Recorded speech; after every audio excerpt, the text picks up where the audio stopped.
Now, the minister warns there has been an increase in murder between October and December last year compared to the same period the previous year. Mpumalanga is said to have recorded the highest increase, while murder cases declined in provinces such as Limpopo. Cele was releasing the third quarter crime stats. He's expressed concern over the number of rape cases in those 3 months. For more on this, we're joined, of course, by Gareth Newham from the Institute for Security Studies. Mr. Newham, thank you very much for your time here on eNCA. Hearing that about 389 more people were killed last year compared to the same period the previous year.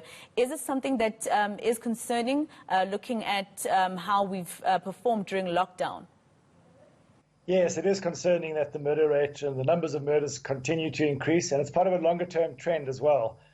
We've seen year-on-year increases in murder since 2012, the last 8 years. So between now and 2012, there's been a 37% increase in murder annually. And when we started looking at the month-on-month data released last year, we could see that by September already the murder rate had started to increase. So we did anticipate that this last quarter would see an increase, and unfortunately that is what has happened. Africa, Mr. Newham, has been a country that has been, labeled a country that is not safe, for instance, for women and children. And hearing that about 12,000 more rapes were actually happened in just 3 months of last year is also something that just makes the country look like there's no improvement, even in terms of the care of women and children. Yes, that's correct. There does not seem to be any improvement at all, and that suggests that what we are doing is not working. Because we have seen these problems continue for a long time. Women and children continue to be abused, raped, hurt, neglected. And so I really think we need to start reassessing our approach to these problems. There are new developments. We know that last year there was a release of a national strategic plan to end violence against women and femicide. And people are working hard on this, and it's a very complex problem. It's not something that just the police alone can solve.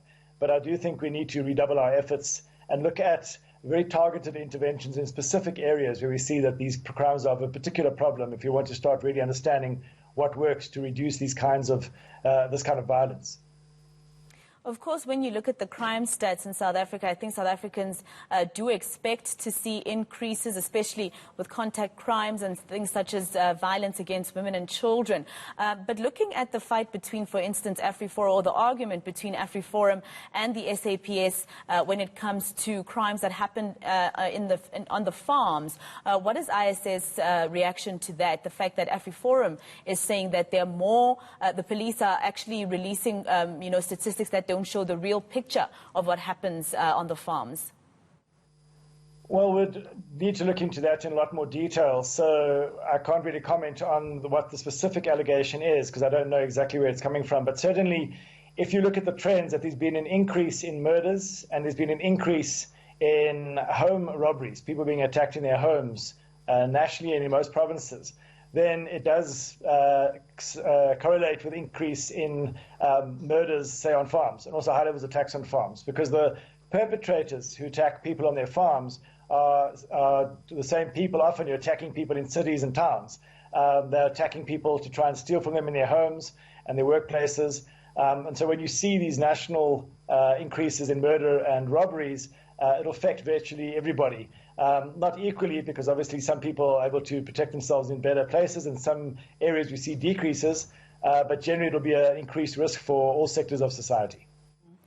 The police minister last year releasing statistics as well that showed that there was a difference to the number of crimes that happened in our country during the time that we were locked down and during the previous year when we were not locked down. But is it correct, Mr. Newham, for one to assume that the third quarter saw this high increase because of the announcements that we even heard from the president when we'd have what's called a family meeting about it coinciding with the festive season and, alcohol being open, alcohol, of course, being blamed as well for the increase with COVID. But would it be correct to assume that these numbers are this high because of the period coinciding with the festive season?